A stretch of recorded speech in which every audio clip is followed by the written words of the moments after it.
Zone Europe sur Sensation. Bonsoir et bienvenue dans Zone Europe sur Sensation en partenariat avec TV78, une émission spéciale enregistrée en Irlande.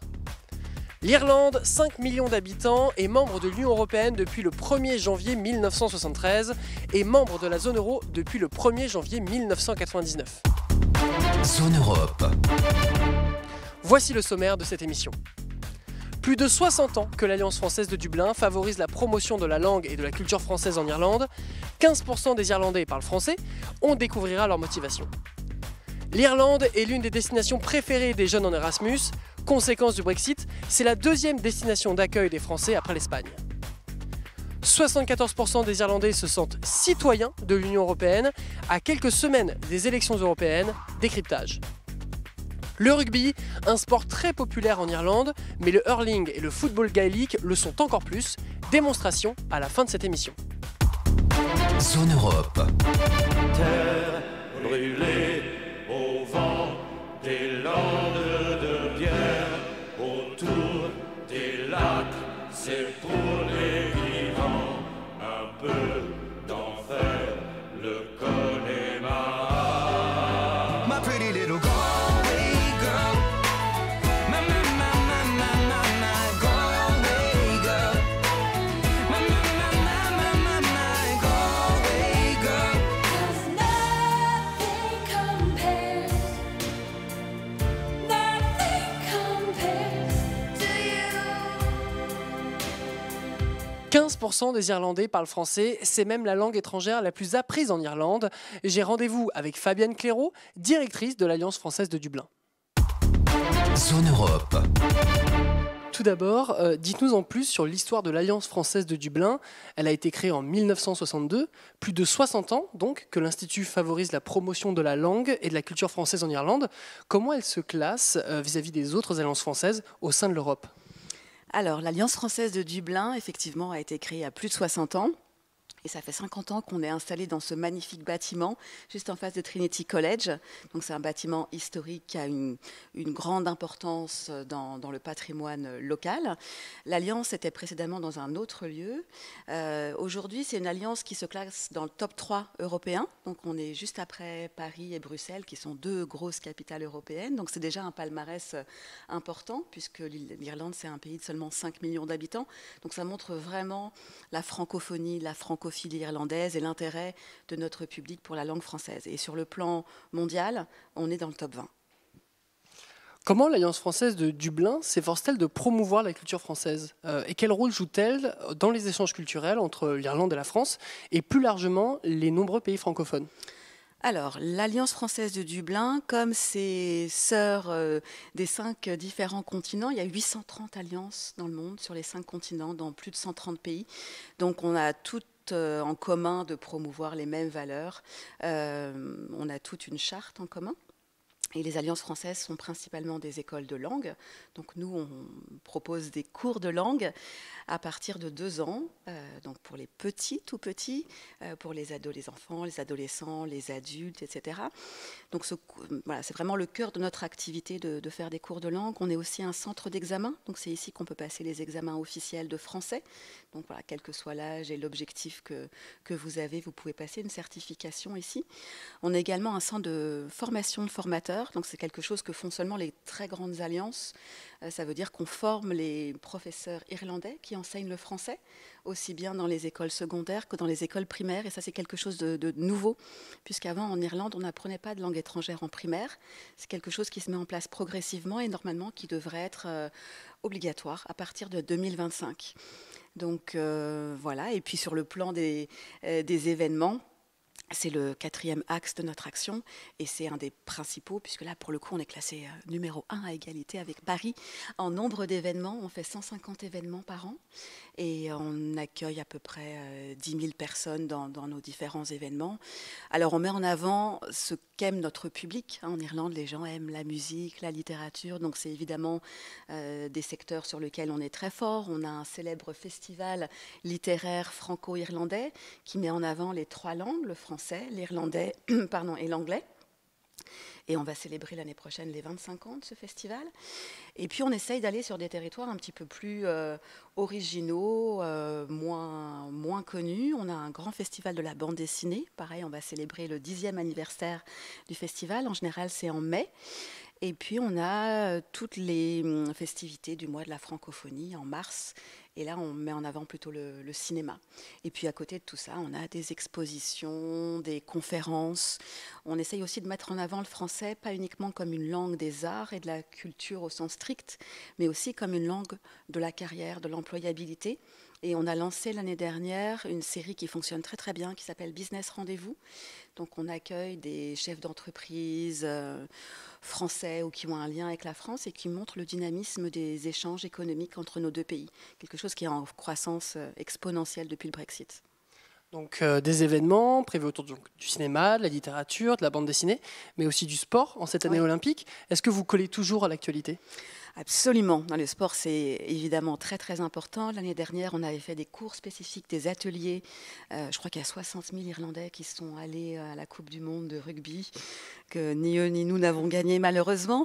Et donc, on avait mis en place juste avant la Coupe du Monde de rugby des ateliers pour apprendre le français avec cet axe participer à une compétition de rugby, connaître le vocabulaire, aussi bien du sport que de ce qui se passe après le match. Donc là, on refait la même chose pour les Jeux olympiques et paralympiques.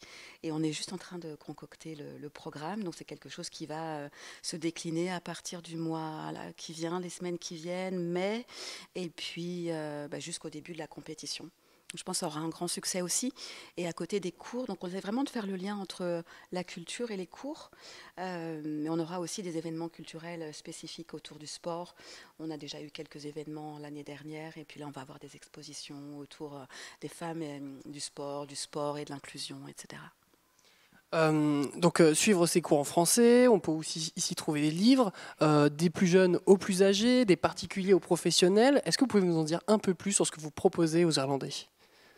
Alors, à l'Alliance française, on a 4000 étudiants différents chaque année et on a 30 professeurs qui assurent les cours. On propose des cours pendant toute l'année, on propose des ateliers pendant les vacances pour les enfants et puis des cours un petit peu spécifiques, donc de français, pas français général, mais français vraiment orienté sur un domaine, qu'il s'agisse du français juridique, du français professionnel, du français des relations internationales.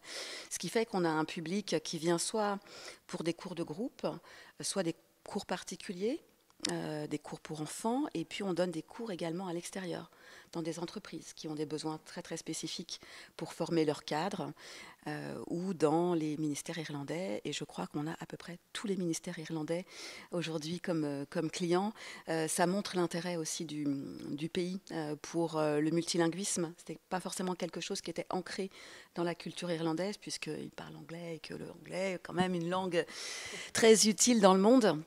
Mais de plus en plus, ils mettent en avant le multilinguisme. Il y a un réseau des fonctionnaires francophones auquel on participe, on propose des événements et on met vraiment en avant le français comme une langue importante pour travailler à la Commission européenne, travailler dans des institutions internationales ou tout simplement une carrière à l'international. Vous parlez de multilinguisme, il y a un réel attachement à la langue française ici en Irlande. Qu'est-ce qui pousse ces Irlandais à venir, quand ils sont un peu plus âgés, étudier le français ici à l'Alliance ? Alors le français est depuis longtemps la première langue étrangère enseignée à l'école. Donc c'est quelque chose qui est un petit peu en train de se tasser. C'est normal puisqu'on était tellement prédominant qu'il y a un petit tassement du français, mais on reste la première langue étrangère. Donc c'est toute notre stratégie de continuer à donner envie du français. Il y a des langues qui sont en train de monter, ne serait-ce que parce que le pays change et que c'est un pays qui devient de plus en plus cosmopolite avec des gens qui viennent du monde entier. Donc les langues des nouveaux Irlandais sont aussi apprises, qu'il s'agisse des langues d'Europe de l'Est ou de langues carrément asiatiques. Voilà, donc le français existe parmi toutes ces langues, mais reste la langue majoritaire. Donc nous, ce qu'on met en avant, c'est la dimension du français dans la francophonie, par exemple. Parler français, c'est pas uniquement pour aller en France. Je pense que les Irlandais, traditionnellement, apprenaient le français parce qu'ils aiment la France pour les vacances. Parfois, ils ont de la famille en France.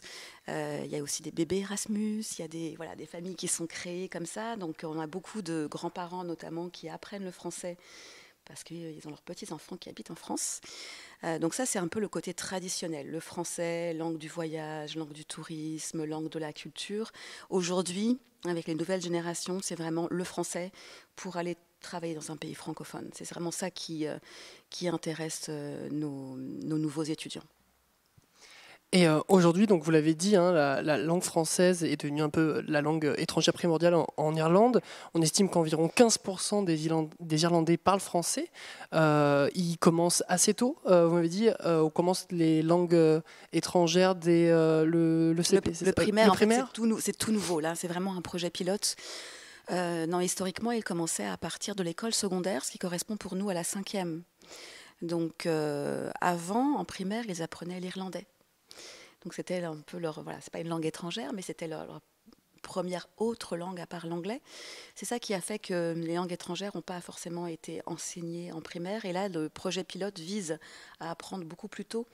Et nous, on le voit quand les élèves, les enfants viennent à l'Alliance française et qu'on apprend une langue de façon ludique, qu'on regarde des dessins animés, qu'on entend des contes en français. Ça donne une image de la langue et un attrait pour la langue qui est beaucoup plus fort que si on l'apprend comme une matière à l'école. Donc, je pense que c'est une très, très bonne idée d'introduire les langues étrangères en primaire. Et nous, on forme les alliances françaises d'Irlande. On a 5 alliances en Irlande. Il n'y a pas que Dublin. On a 4 petites sœurs, parce que Dublin est vraiment prédominante, mais on a 4 autres alliances partenaires et amies qui sont à Cork, Kilkenny, Limerick, Wexford et Waterford. C'est une seule alliance sur 2 villes. Et on forme tous les professeurs de primaire qui souvent ont appris le français pour le bac et qui depuis s'en servent peut-être pour des vacances, des voyages, etc. Donc on leur fait un petit rafraîchissement en français pour que eux après enseignent la langue aux plus petits. Merci beaucoup Fabien Clairaut. Merci. Take me to church, I worship like a dog at the shrine of your life. I'll tell you my sins and you can sharpen your knife. Offer me that deathless death, the good God, let me give you my life. Slow hands, like sweat dripping down my dirty laundry. No chance that I'm leaving you without you on me.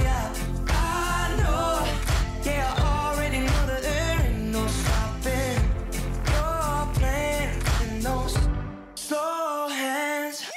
You got that power over me, my mind. Everything I hold dear resides in those eyes. You got that power over me. L'Irlande est un pays très attractif pour les jeunes en Erasmus.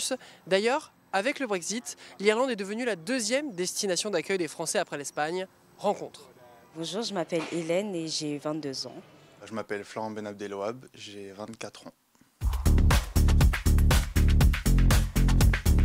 Parce que je voulais faire un master de base, mais j'étais pas trop sûre, donc j'ai préféré faire une année sabbatique à la place.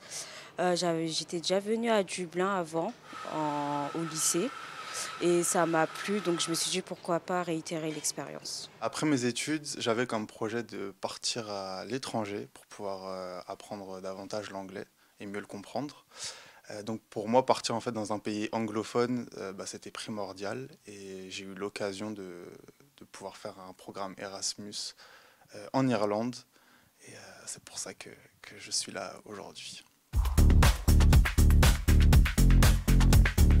Mon quotidien est assez sympa. Il faut savoir que moi, du coup, je loge à 1h30 de mon lieu de stage. Donc, c'est plutôt boulot, dodo, boulot, travail, dodo. Mais il faut savoir que le week-end, j'essaye de sortir un maximum vu que je suis là pour 3 mois. Donc, je dirais que je sors plus le week-end et que grâce à mon lieu de stage qui a aussi beaucoup de stagiaires, je découvre des nouvelles personnes aussi. Le matin, je me prépare tranquillement. Après, je me dirige vers mon lieu de stage où je suis vendeur. Donc toute la journée, je travaille dans mon lieu de stage et ensuite l'après-midi, en fin d'après-midi, j'ai du temps libre pour pouvoir voyager, dans le sens où visiter la ville. C'est une expérience enrichissante parce que on découvre de nouvelles personnes, une nouvelle culture. Ça permet aussi de voyager, de devenir plus autonome, de compter sur soi, mais aussi de devenir plus indépendant aussi. D'une part, vivre dans un pays étranger, c'est différent. C'est des coutumes différentes. La nourriture est différente aussi. Les mentalités aussi sont différentes. Donc c'est vraiment un gros changement. Mais une fois qu'on est en plein dedans, c'est bien. On se sent épanoui. Enfin, en tout cas, moi, je suis épanoui et je me plais bien ici.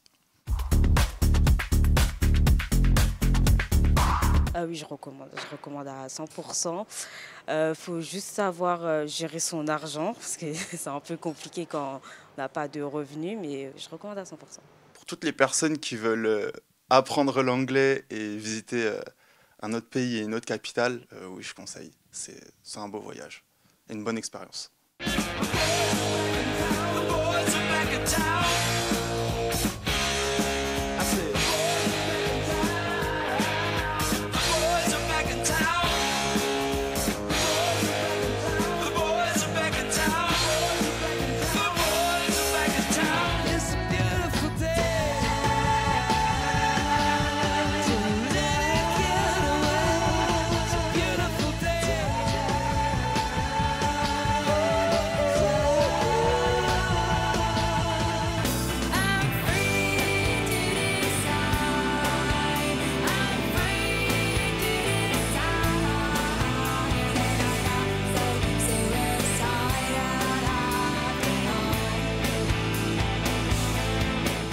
Bientôt les élections européennes. Parmi les valeurs que les Irlandais voudraient voir défendues en priorité par le Parlement, la protection des droits de l'homme dans l'Union européenne et dans le monde et la libre circulation.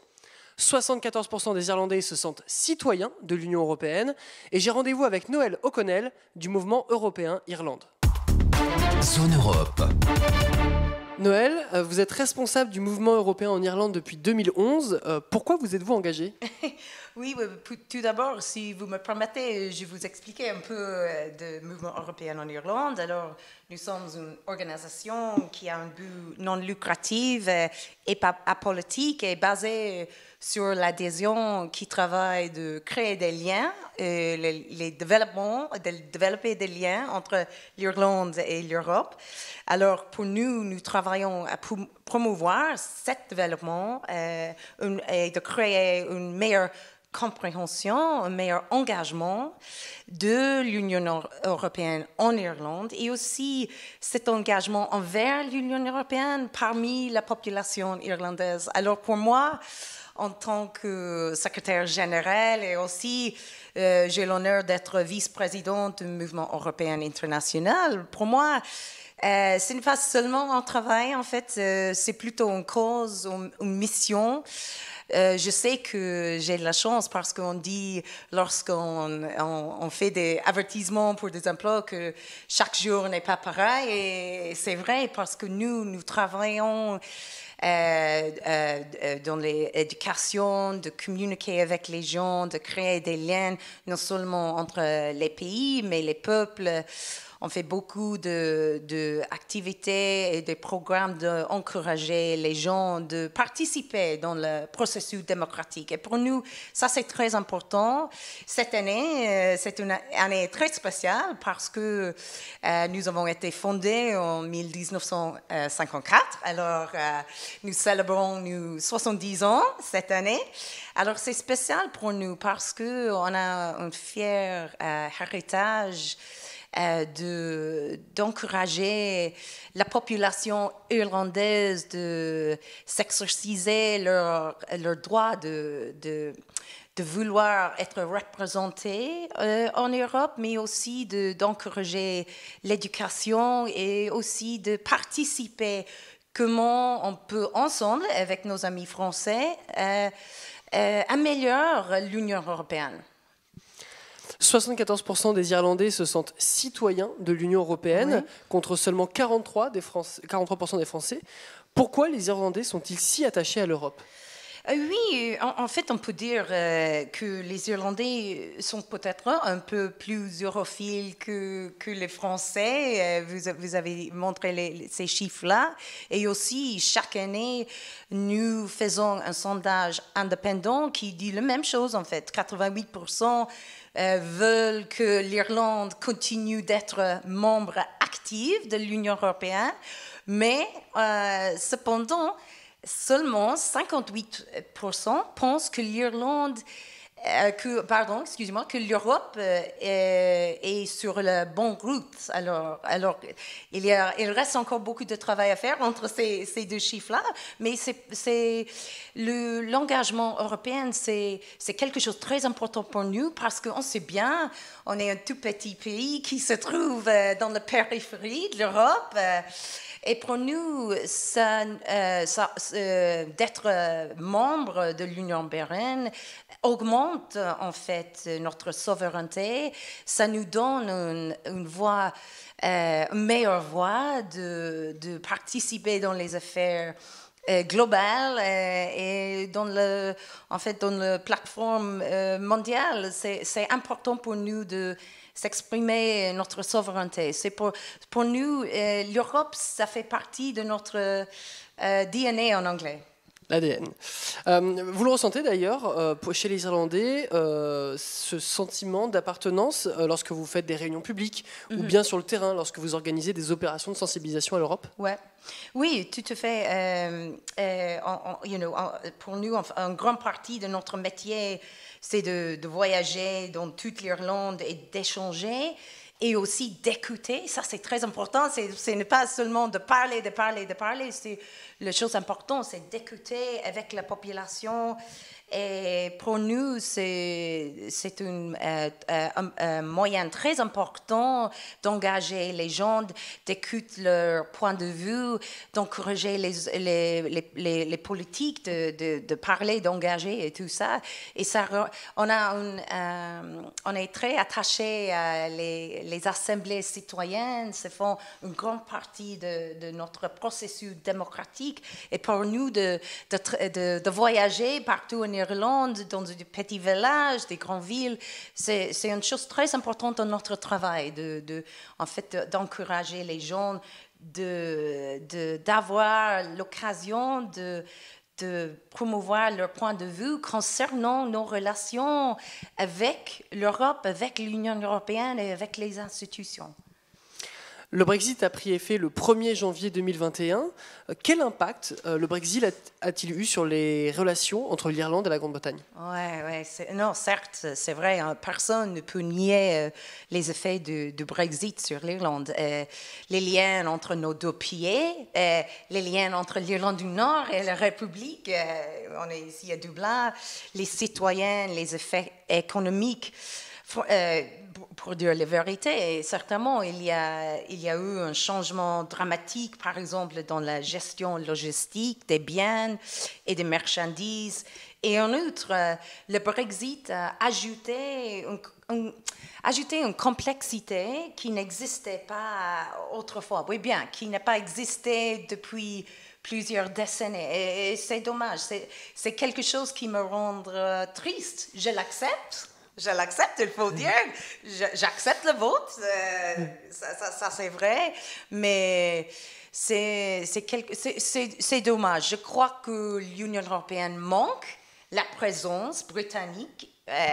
Pour dire la vérité, certainement ici en Irlande, on manque la présence aussi, mais les relations sont en train, je crois, de s'améliorer depuis quelques années récentes. Alors ça c'est pour le mieux, mais c'est dommage. Le Brexit a ajouté la boîte de Pandore, et ça c'est dommage. C'était un grand problème, mais avec le protocole et tout ça, les choses sont en train de devenir plus normales, et ça c'est bien. Et dans le quotidien des Irlandais, est-ce que le Brexit a-t-il eu un impact ? Ah oui, tout à fait. Par exemple, comme je dis, avec si on veut acheter des choses, c'est un peu plus compliqué parce que, comme j'ai déjà dit, on est une toute petite île. Il y a l'océan entre nous et le continent, alors c'est pas facile toujours d'acheter les choses. Mais aussi, même la frontière entre l'Irlande du Nord et la République, grâce à notre adhésion à l'Union européenne, on peut utiliser nos phones avec le data roaming et tout ça. C'est un peu plus compliqué maintenant, mais j'espère que les choses sont en train de patienter un peu, d'être un peu plus normal. Mais le Brexit, c'était quelque chose que personne n'a pas voulu en Irlande. Alors, selon une récente enquête réalisée par l'Ireland Europe Movement, les Irlandais se disent plus proches de l'Europe que de la Grande-Bretagne. Ouais. Comment cela se fait? Ah oui, en fait, comme j'ai déjà dit, ça fait partie de ADN. L'ADN? L'Europe, mais aussi, c'est pas s'exclut d'être proche à la Grande-Bretagne. On a des liens. Beaucoup des Irlandais ont des familles en Grande-Bretagne, mais aussi en Europe. Et grâce à notre adhésion à l'Union européenne, on sait bien qu'on peut voyager, travailler, vivre librement partout, et ceci est très important pour nous. On a une histoire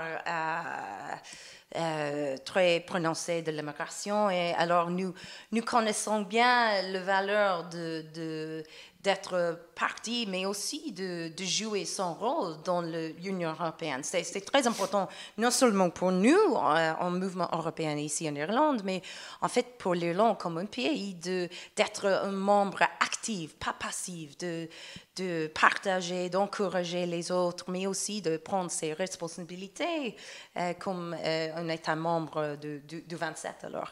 Même si on est tout petit, on a une population de à peu près 5 millions, mais bon, c'est en train de s'augmenter. Je vais rebondir sur ce que vous avez dit. 72% des Irlandais estiment que les actions de l'Union européenne ont un véritable impact sur leur vie quotidienne. Oui. Est-ce que vous avez d'autres exemples sur ça? Qu'apporte l'Europe dans votre quotidien? Ah oui, mais par exemple, comme j'ai dit, j'avais l'occasion de faire une année Erasmus à Lyon, et pour de la vérité, c'était la meilleure année de ma vie. J'adorais habiter à Lyon, et aussi je travaillais à Paris et tout ça. Et pour nous, l'impact, c'est non seulement sur les programmes d'éducation comme l'Erasmus, mais c'était les programmes d'agriculture, les fonds d'adhésion, les autoroutes. Il n'y a pas une autoroute en Irlande qui n'était pas construite avec le cofinancement de l'argent, en fait, de l'Union européenne, la solidarité que l'Union européenne, que la France, que les autres États membres nous donnent pendant les négociations très difficiles du Brexit. Par exemple, la solidarité, les vaccins pendant la pandémie. Je ne sais pas, qu'est-ce que c'est la population de Paris? C'est plus de 10 millions, quelque chose comme ça, 9 millions? Un peu moins, je pense. Un peu moins, ouais, bon, mais c'est plus de notre population du pays entier. Alors, on a eu des difficultés d'acheter des vaccins, j'imagine, sur le marché global, en fait. Selon l'Europe, nous bénéficions, mais aussi dans la vie quotidienne, comme j'ai déjà dit, mais aussi on sait bien qu'il faut qu'on fasse notre travail d'être un bon membre de l'Union européenne et de prendre cette responsabilité, en fait. Nous en parlions plus tôt. Selon un récent sondage réalisé par l'European Movement de l'Irlande, près d'un Irlandais sur 3 souhaiterait voir l'Union européenne jouer un rôle plus important dans les domaines de la santé et du logement. Comment l'expliquez-vous? Oui, non, c'est vrai. En fait, la santé, le logement, la crise du logement, c'est vraiment les principaux problèmes qu'on a ici en Irlande. Mais il faut dire qu'ils ont été en Irlande et depuis longtemps. Ce ne sont pas des problèmes qui, soudain, sont là, hier, par exemple. Mais on essaie de trouver des solutions.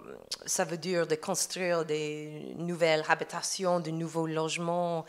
Mais en fait, ça prendra du temps. C'est pas facile.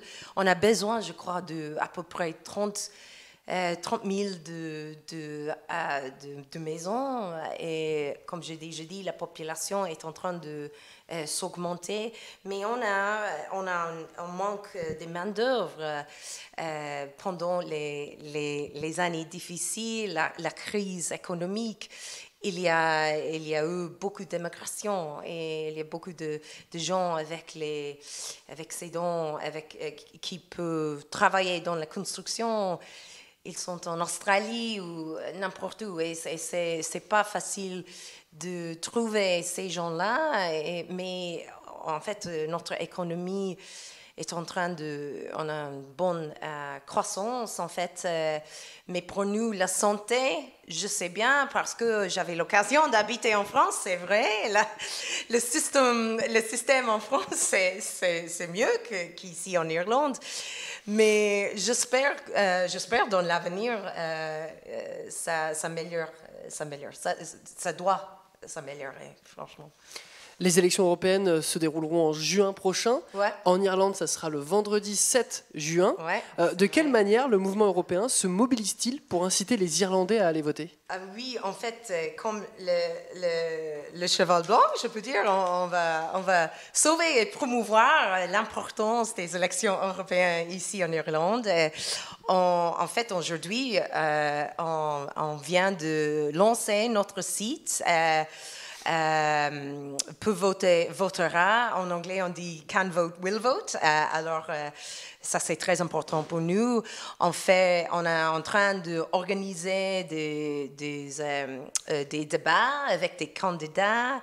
On est en train de faire des enregistrements de voter. Par exemple, aujourd'hui, on a visité une université afin d'expliquer aux étudiants comment ils peuvent enregistrer, prendre l'occasion de voter parce que, en fait, ceux qui votent dirigent, en fait. Et pour nous, c'est important d'encourager surtout les jeunes parce que je crois que la dernière fois, il y avait un taux de 49% de gens qui ont pris le temps de voter. Et pour nous, ça c'est pas, on veut que ça améliore, on veut 55, peut-être 60, même plus. Mais parce que c'est très important que le peuple ici en Irlande et aussi les Irlandais nouveaux, en fait, parce qu'on a beaucoup de gens qui s'appellent l'Irlande leur maison maintenant, qui n'étaient pas nés ici en Irlande. Et ça, c'est super. Alors, on est en train d'encourager, de donner les renseignements, d'informations. Comment peuvent-ils voter, enregistrer et participer dans ces processus démocratiques? C'est très, très important. Merci beaucoup, Noël O'Connell. Merci bien, merci.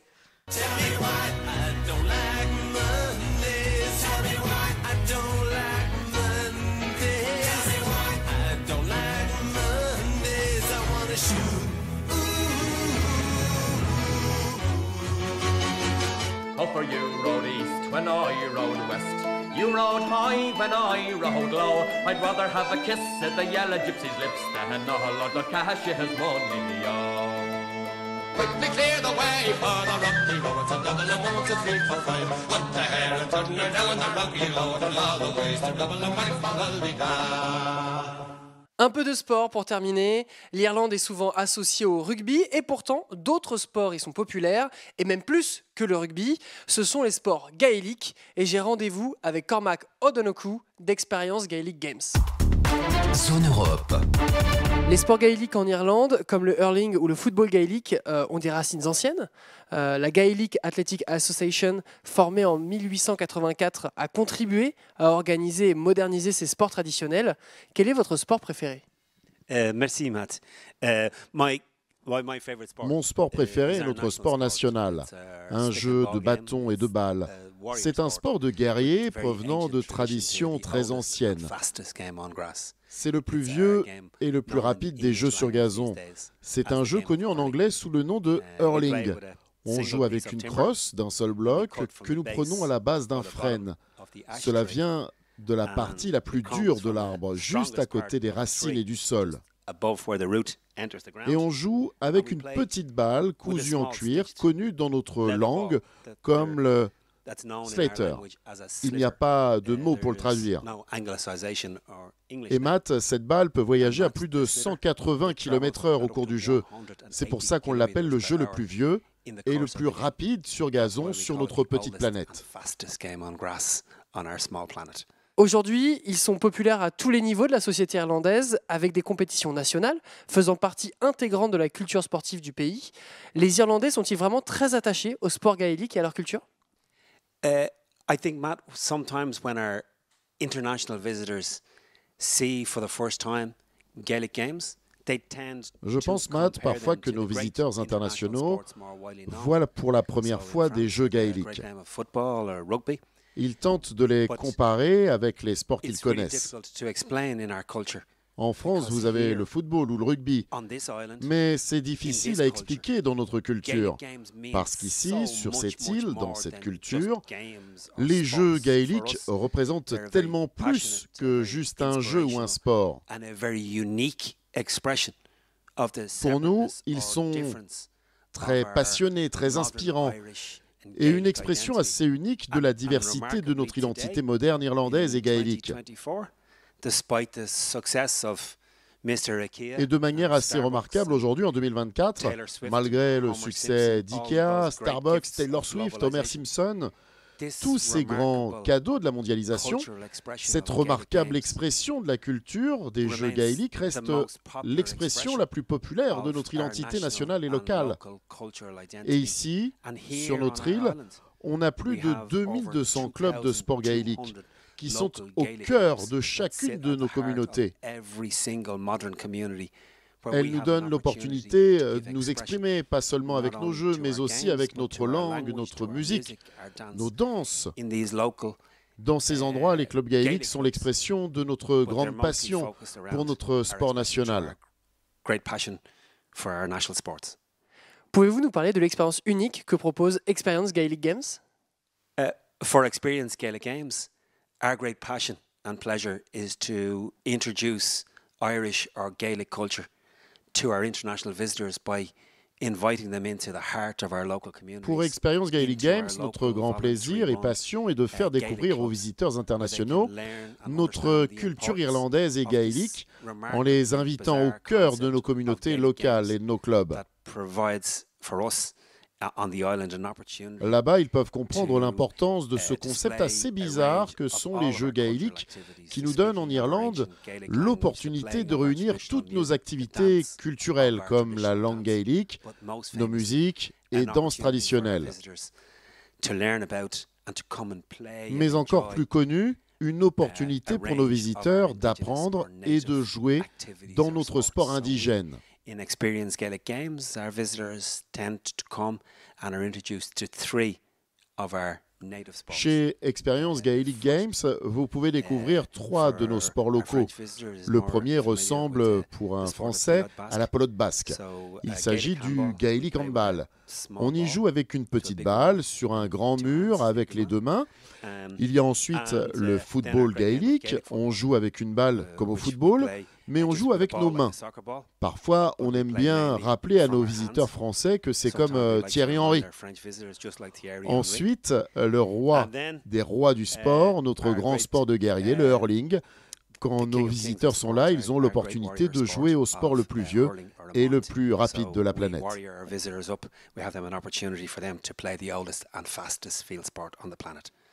Comment parvenez-vous à transmettre la culture et la tradition des sports gaéliques lors de vos sessions ? Transmettre l'importance culturelle, c'est la partie la plus cruciale de l'expérience partagée avec nos visiteurs. Donc, chaque visiteur qui vient nous voir dans un club gaélique, nous prenons le temps de lui expliquer ce qu'il fait et ce qu'il expérimente dans un club gaélique. C'est vital de comprendre l'unicité et la différence entre nos héritages gaéliques et celtiques, mais encore plus important, l'expression la plus pure de notre identité culturelle irlandaise.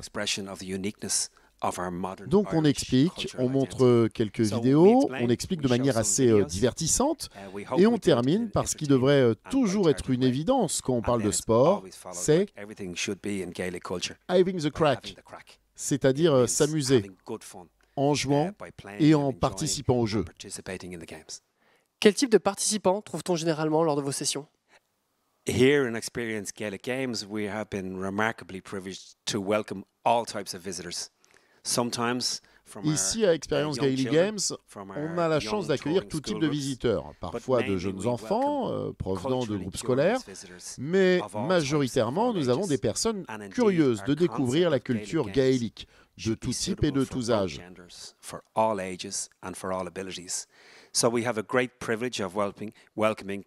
Évidemment, notre concept de jeu gaélique doit être accessible aux deux genres, pour tous les âges, qu'importe leur capacité.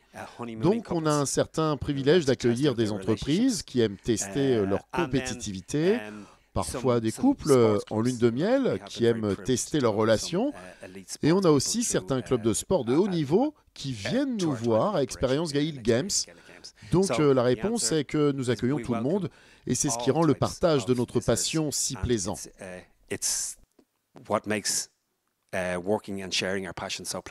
Avez-vous des anecdotes ou des histoires mémorables de participants qui ont particulièrement apprécié l'expérience? We've had the great pleasure of welcoming a whole range and host of visitors, including at some stage Nous avons le grand plaisir d'accueillir toutes sortes de visiteurs, comme des équipes de cyclistes participant au Tour de France, un astronaute qui est allé à la Station spatiale internationale, et plus récemment, parce que ma mémoire est plus vive, on a été ravis d'accueillir l'équipe de football américain des Fighting Irish de Notre-Dame, qui sont venus nous voir l'année dernière.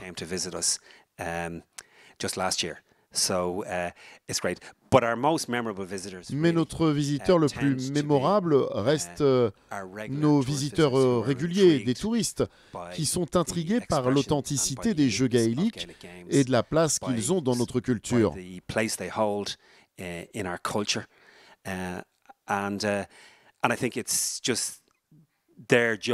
C'est juste leur joie de comprendre que les choses sont très différentes ici et que les jeux gaéliques sont tellement plus que du sport.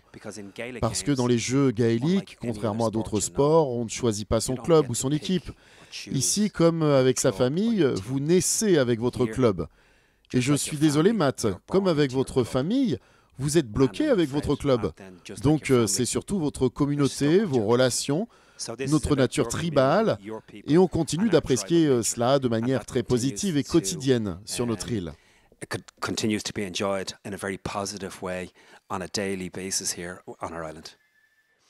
Je ne peux pas partir sans faire une petite démonstration. C'est possible? À quel sport pouvez-vous m'initier? Je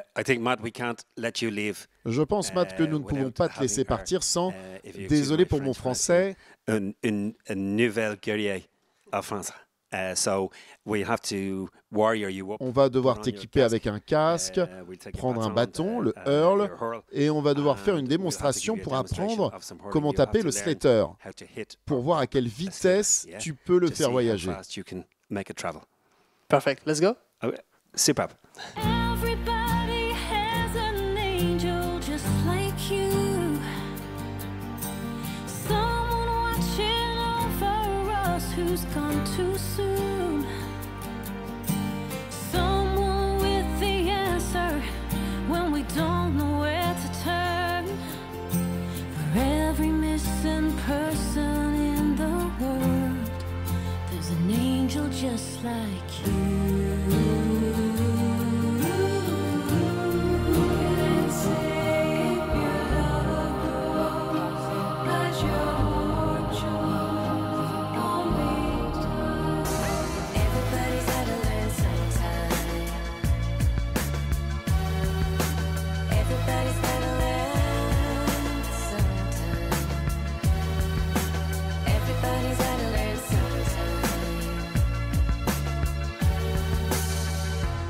Zone Europe, c'est terminé et vous pouvez retrouver cette émission en podcast audio et vidéo sur notre site et notre application Radio Sensation et aussi sur TV78. À bientôt pour une nouvelle émission. Zone Europe sur Sensation.